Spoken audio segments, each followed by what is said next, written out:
नमस्कार दोस्तों, कैसे हैं आप लोग। नवंबर 2001 का ये पेपर 3 है यूजीसी नेट इलेक्ट्रॉनिक साइंस का। ठीक है।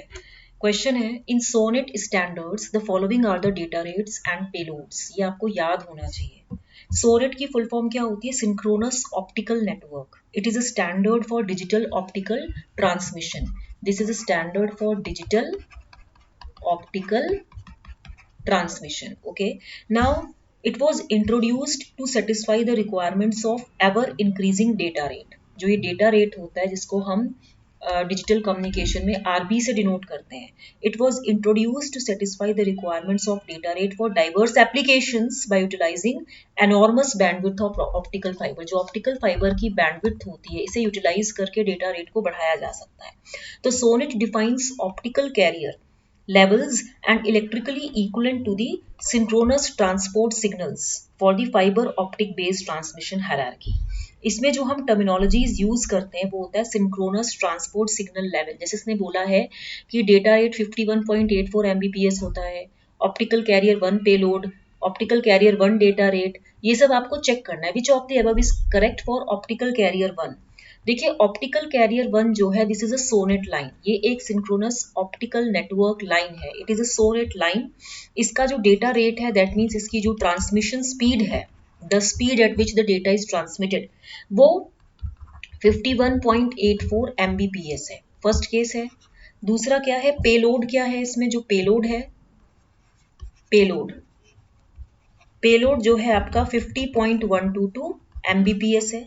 एंड ओवरहेड, ओवरहेड क्या है इसमें? OH, this is 1.728 Mbps। ये आप रट लीजिए नोट करके, ये नेट का क्वेश्चन है, ये आता है।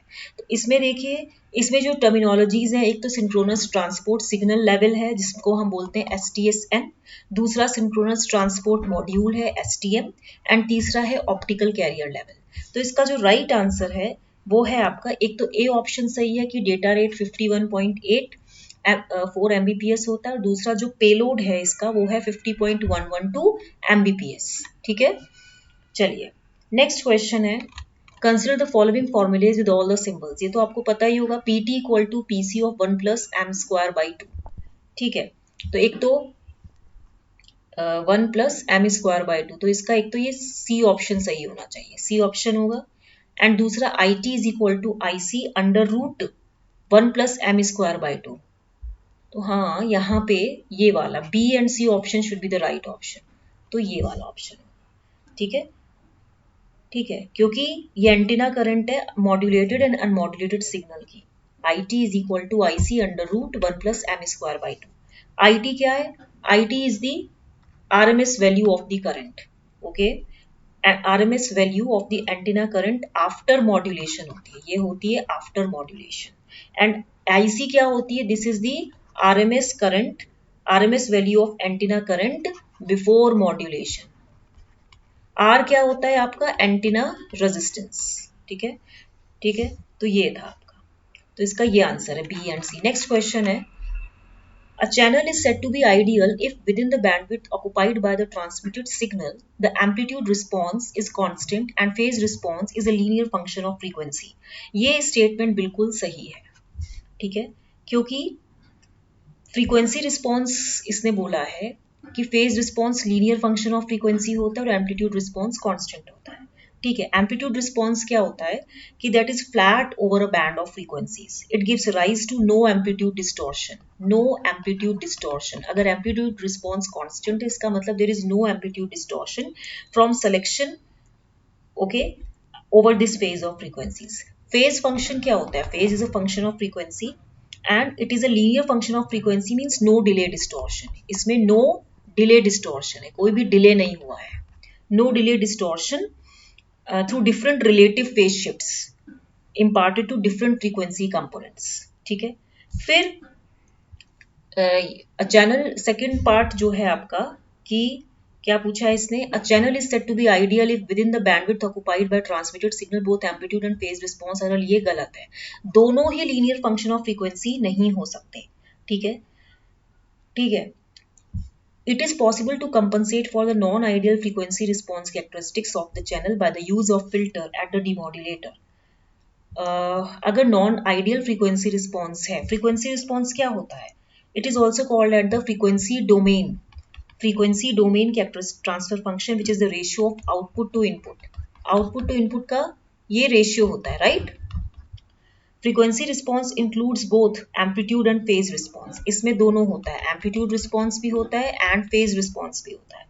ठीक है, तो यहाँ पे इतना याद रखिए कि distortion due amplitude and phase in the ideal channel, उसको लीनियर डिस्टॉर्शन बोलते हैं, which can be corrected by applying a linear filter. जिसमें हम एक लीनियर फिल्टर लगा सकते हैं, तब जाके आपका डिस्टॉर्शन जो होता है वो करेक्ट होता है. Whose response at each frequency is the multiplicative inverse of the frequency response of the channel. देखिए, अगर जैसे इसने बोला it is possible to compensate for the non ideal frequency response characteristics of the channel, ये हम बिल्कुल सही है, ये हम लीनियर फिल्टर डिमोडुलेटर में लगा के नॉन आइडियल कैरेक्टरिस्टिक्स को ओवरकम कर सकते हैं, जो नॉन आइडियल फ्रीक्वेंसी रिस्पॉन्स है. Non linear distortion does not affect the frequencies present in the signal. तो यहाँ पे फोर्थ स्टेटमेंट है, a non ideal channel does not exist. ये गलत है, होता है, क्योंकि कई बार आपका एम्पलीट्यूड फ्लैट नहीं आता है, फेज लीनियर नहीं होगा, तो वो क्या, इन दैट केस चैनल जो होगा नॉन आइडियल रिस्पॉन्स होगा उसका. तो डिस्टॉर्शन जरा सा भी अगर होता है आइडियल चैनल में, तो उसको लीनियर डिस्टॉर्शन बोलते हैं, जो कि हम लीनियर फिल्टर लगा के करेक्ट कर सकते हैं. Whose response at each frequency is the multiplicative inverse of frequency response of channel. तो आपका जो राइट स्टेटमेंट होगा वो ए एंड सी होगा ओनली. ठीक है, ये इंपॉर्टेंट क्वेश्चन है, नेट में आए हैं. नेक्स्ट क्वेश्चन है, an X band pulsed cylindrical magnetron has the following parameters. ये माइक्रोवेव का क्वेश्चन है. देखिए, इसका एक फॉर्मूला है. इसमें आपको एनोड वोल्टेज दिया है, बीम करंट दिया है, मैग्नेटिक फ्लक्स डेंसिटी दिया है, रेडियस ऑफ कैथोड सिलेंडर दिया है, radius of when H two centre दिया है. तो ये सब दिया है, which is the correct option. Angular frequency मतलब ये सब कैलकुलेट करके आया. इसमें देखिए, एंगुलर फ्रीक्वेंसी जो साइक्लोट्रॉन का, ये आपका कौन सा क्वेश्चन है, सिलिंड्रिकल मैग्नेट्रॉन है. सिलिंड्रिकल मैग्नेट्रॉन में क्या होता है कि in this type of magnetron several re entrant cavities are connected to the gaps. Several re entrant cavities जो होती हैं, they are connected to the gaps. Several re entrant cavities gap से connected होता है, तो जो इसमें डीसी वोल्टेज होता है जिसको हम वी नॉट बोलते हैं. ठीक है, it is applied between anode and cathode, ठीक है. ऑल्सो मैग्नेटिक फ्लक्स डेंसिटी जो है B not, it is in the positive Z direction, right. When DC voltage and जो आपका मैग्नेटिक फ्लक्स है, दे आर एडजस्टेड प्रॉपर्ली. जब आप इनको प्रॉपर्ली एडजस्ट कर लेते हो, ठीक है, electrons will flow in cycloidal paths. ये साइक्लॉइडल पाथ्स में मूव करेंगे. ठीक है, in the cathode anode space, in the A K मतलब anode cathode space, in the cathode anode space में ये फ्लो करेंगे under the combined force of both electric and magnetic fields. ठीक है, तो जो एंगुलर, अब इसके फॉर्मूलेज है जो आप याद कर लीजिए. जो एंगुलर फ्रीक्वेंसी है साइक्लोट्रॉन की, omega C, this is equal to e by m B not. E by m की जो वैल्यू होती है वो होती है 1.759 इंटू 10 टू दी पावर 11. ये है charge to mass ratio. B is the magnetic flux density. जो आपका VOC है, कट ऑफ वोल्टेज, इसको हम बोलते हैं cut off voltage. This is given as E by 8m B not square B square into 1 minus A square by B square का whole square. ये formula है. अब आप इसमें वैल्यूज रखिए. बी नॉट की वैल्यू कितनी है आपकी, 0.336 वेबर पर मीटर स्क्वायर. एंगुलर फ्रीक्वेंसी आपने निकाली थी, इसमें जब आप ये वैल्यू रखोगे बी की 0.336 वेबर पर मीटर स्क्वायर, तो ये वैल्यू आ जाएगी 5.91 into 10 to the power 10 radian. तो आपका इसमें जो आंसर है वो बिल्कुल सही है. ठीक है, दूसरा कट ऑफ वोल्टेज के लिए आप यही फॉर्मूला लगाएंगे and this will come out to be 139.5 kilovolt. तो आपका कौन सा ऑप्शन सही है, बी ऑप्शन सही है. ठीक है, तो आपका A and B option is the right option. तो आपको for this you have to learn the formulae. Next question है, a function gs of the complex variables s is called an analytic function in a region of the s plane if the function and all its derivatives exist in the region. देखिए, analytic function किसको बोलते हैं. A function fz is said to be analytic in the region R of the complex plane if fz has the derivative at each point, derivative at each point r, and if fz is single valued. R क्या है, कोई reason है, it is the reason. If fz is the derivative at each point, if fz has derivative at each point of region R and if fz is single value, तो necessary condition जो analytic function की होती है वो होता है if f of xy u of xy plus x sorry if f of xy is a function of u of xy plus eta v of xy, then del u by del x is equal to del v by del y and del u by del y is equal to minus del v by del x. तो इनको हम CR equations बोलते हैं, Cauchy-Riemann equations बोलते हैं. तो इसकी necessary and sufficient condition यही कॉशी-रीमान इक्वेशन सेटिस्फाई होनी चाहिए. और दूसरा ये जो डेरिवेटिव्स हैं आपके del u by del x, del u by del y, del u del v by del x and del v by del y, ये कंटिन्यूअस होने चाहिए. This should be continuous in nature. Singularities के बारे में भी पूछा है. सिंगुलैरिटीज क्या होती है? The points at which a function fz is not analytic, जिसमें fz जो होता है इट इज नॉट एनालिटिक. ठीक है, इनको सिंगुलर पॉइंट्स बोलते हैं. वी देयरफॉर कंक्लूड कि जो आपके स्टेटमेंट्स हैं, आपका कौन सा स्टेटमेंट सही है कि एग्जिस्ट इन द रीजन. एक आपका जो डेरिवेटिव है, एक ये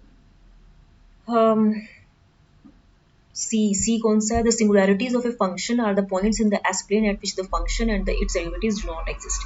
एक A ऑप्शन सही है और एक आपका C ऑप्शन सही है. GS is analytic if function and it do not, ये गलत है. D, the singularities of a function are the points at which the function and its derivative exist. नहीं, singularities मतलब होता है जहाँ पे fz analytic नहीं होता है. तो आपका जो राइट ऑप्शन होगा, क्या पूछा है? आर नॉट करेक्ट बोल रहा है, आर नॉट करेक्ट. तो इसके लिए जो करेक्ट ऑप्शन नहीं है वो है आपका बी एंड डी. ठीक है, सॉरी वो पता नहीं कहीं मिसप्रिंट हो जाता है. नेक्स्ट है आपका question. A TE11 mode is propagating through a circular waveguide of radius 5 cm. The dielectric in the waveguide is air. For this following are the data. देखिए सर्कुलर वेवगाइड क्या होता है? It is a tubular circular conductor. Plane wave propagating in a circular waveguide, कोई आपका ये circular waveguide है. ठीक है, क्योंकि हॉलो में हमेशा 2 कंडक्टर्स होते हैं, इनर एंड आउटर. तो यहाँ से वेव प्रोपेगेट करती है ऐसे. तो plane wave propagating in a circular waveguide results in TE और TM मोड. TE और TM मोड होता है ना सर्कुलर वेवगाइड में, डोमिनेंट मोड. तो अज्यूमिंग कि waves in a circular waveguide are positive are propagating in the positive direction. जैसे मान लीजिए ये आपका एक सर्कुलर वेवगाइड है. ठीक है, ये Z है यहाँ पे और यहाँ पे जो है आपका ओरिजिन है. इस पॉइंट पे Y है, इस पॉइंट पे X है, इस पॉइंट पे आपका फाई है, एजीमुथल एंगल है, सर्कमफ्रेंशियल एंगल जिसको बोलते हैं. यहाँ पे मैं इनर रेडियस है A. तो ये हाइट, सॉरी डायग्राम मेरा थोड़ा सा गलत हो रहा है ड्राइंग. तो यहाँ पे देखिए TENP, इसमें बस आपको क्या करना है इस क्वेश्चन में, जो TENP मोड है, जो आपका TENP मोड है, it is characterized by EZ equal to 0, that is no component of electric field in direction of propagation. जो इसमें KC है, KC this is equal to x dash NP upon A. तो x dash NP क्या है? Constant है. For TE11 mode इसमें जो है 1.8411 x डैश 11. फॉर x मतलब कहने का मतलब ये है कि x डैश 11 आपका 1.8411 होता है. तो KC की value x dash NP upon A है, तो हम इसको omega C under root mu epsilon लिखते हैं. तो फ्रॉम द अबव इक्वेशन हमारे पास कट ऑफ वैल्यू कितनी आएगी? FC is equal to x dash NP upon 2 pi A under root mu epsilon. ये फॉर्मूला याद कर लीजिएगा. TE11 डोमिनेंट मोड होता है सर्कुलर मोड में. ठीक है, तो TE11 मोड के लिए अगर आप देखो n is equal to 1, P is equal to 1 है, x डैश 11 आपका 1.841 है, दैट इज जो 1.841 है this is equal to KCA. This is KCA and KC की वैल्यू यहाँ से आप निकाल सकते हो 1.841 अपॉन A, यानी कि ये वैल्यू कितनी हो जाएगी? 36.82, क्योंकि A की वैल्यू कितनी है? 5 इंटू 10 की पावर -2. ये रेडियस है ना, this is A. 5 into 10⁻⁻2 metre. Numericals आते हैं यूजीसी नेट में, आप देख लीजिए, माइक्रोवेव का आया है, ठीक है। तो ये हो गया। And cut off frequency F C आपकी कितनी हो जाएगी, F C is equal to K upon 2 pi under root mu not epsilon not है। तो if the dielectric is air then C is equal to 1 by under root mu not epsilon not. तो F C की value के सी into सी bye 2 पाई है। के सी की value कितनी हो जाएगी 36.82 जो हमने यहाँ निकाली, इंटू 3 इंटू 10⁸ अपॉन 2 पाई। तो ये वैल्यू कितनी होगी 1.758 इंटू 10⁹ हर्ट्ज। तो आपका कट ऑफ फ्रीक्वेंसी है ये 1.758 गीगा हर्ट्ज। तो ये सही है आपका, ठीक है। और दूसरा आपका कौन सा सही है, कट ऑफ वेव नंबर के कितना था आपका, के जो आपने निकाला, के वॉज आई थिंक अभी हमने निकाला था 36.82। तो यानी कि बी एंड सी आपका करेक्ट है, ठीक है। आपका B and C correct statement है, ठीक है। नेक्स्ट क्वेश्चन है, a force with which the plates of a parallel plate capacitor having charge q and area of each plate attract each other is। C capacitor जो होता है आपका, आपको पता है एक पॉजिटिवली चार्ज होता है, एक नेगेटिवली चार्ज होता है, राइट। ये प्लस क्यू होता है, ये माइनस क्यू होता है। तो electric field due to each plate वो क्या होता है, sigma by twice epsilon not. Sigma is the conductivity in the direction from plus Q to minus Q. Plus Q to minus Q जो electric field होती है at due to each plate वो sigma by 2 epsilon not होती है in the direction from plus Q to minus Q.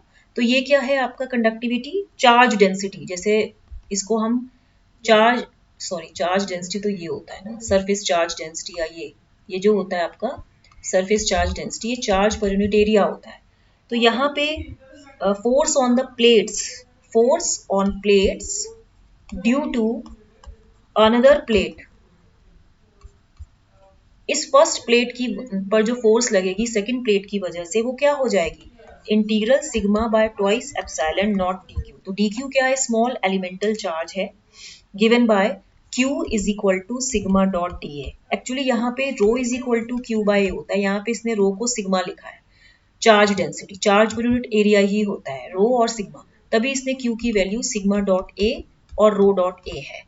तो यहाँ पे आप इसको ये लिख सकते हैं, तो F is equal to sigma square by twice epsilon not, क्योंकि यहाँ पे जब आप वैल्यू रखोगे तो sigma by twice epsilon not into sigma D A आ जाएगा। तो sigma square by twice epsilon not integral D A होगा। तो ये value sigma square by twice epsilon not into A हो जाएगा। तो फोर्स ऑन दी प्लेट कितनी हो गई, F is equal to sigma square A by twice epsilon not, ठीक है। अब क्योंकि sigma is equal to Q by A है, तो F इज इक्वल टू कितना हो जाएगा, Q square by A square into A by twice epsilon not. यानी कि ये कितना हो जाएगा, Q square by A twice epsilon not, ठीक है। The force on a plate of a capacitor is directly proportional to the Q square. ये force किसके डायरेक्टली प्रोपोर्शनल है, क्यू स्क्वायर के है। This force is directly proportional to Q square, ठीक है, and indirectly proportional to A. तो यहाँ पे जो इसने लिखा है directly proportional to Q square and indirectly proportional to A, ठीक है। तो ये सी एंड डी है, ठीक है। नेक्स्ट क्वेश्चन है, ये आपको मैच करना है, तो बहुत आसान है, ये तो बहुत आसान है। फंक्शन ऑफ पावर एम्पलीफायर क्या होता है, किसी भी इनपुट सिग्नल के पावर लेवल को बढ़ाना। It is required to deliver a large amount of power, जहां हमें पावर ज्यादा सप्लाई करनी है एंड जहां पे हमें लार्ज करंट्स को हैंडल करना है, वहां पे हम पावर एम्पलीफायर यूज करते हैं। Classification is based on the mode of operation, ठीक है, the portion of input cycle through which the collector current flows, ठीक है।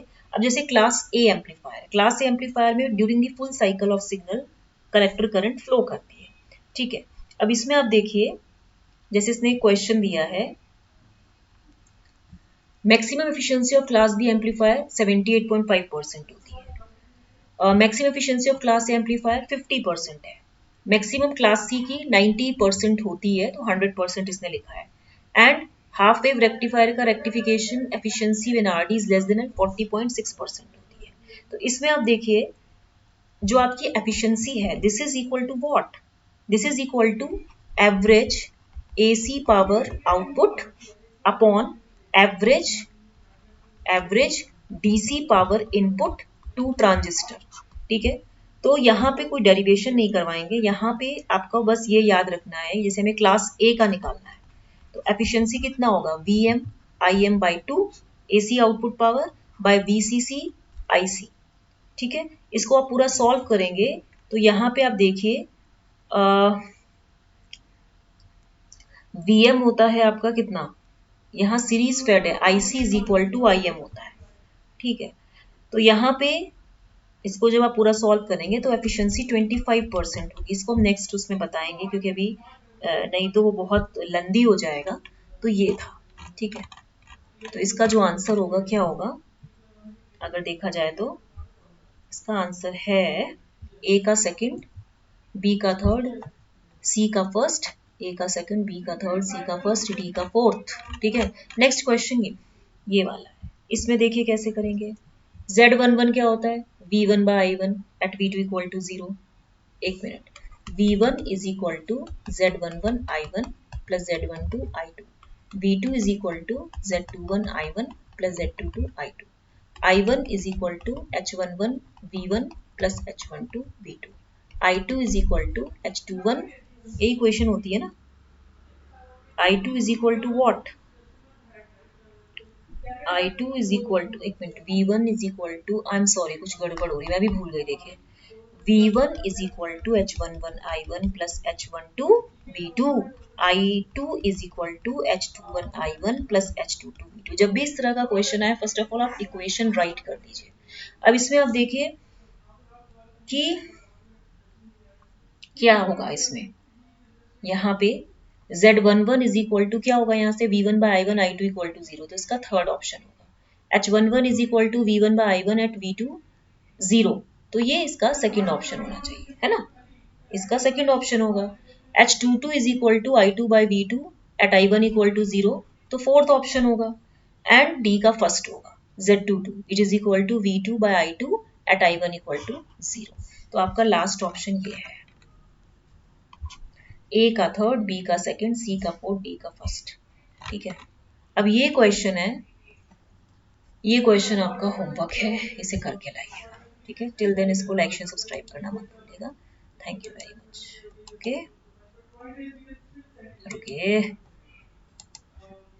Thank you.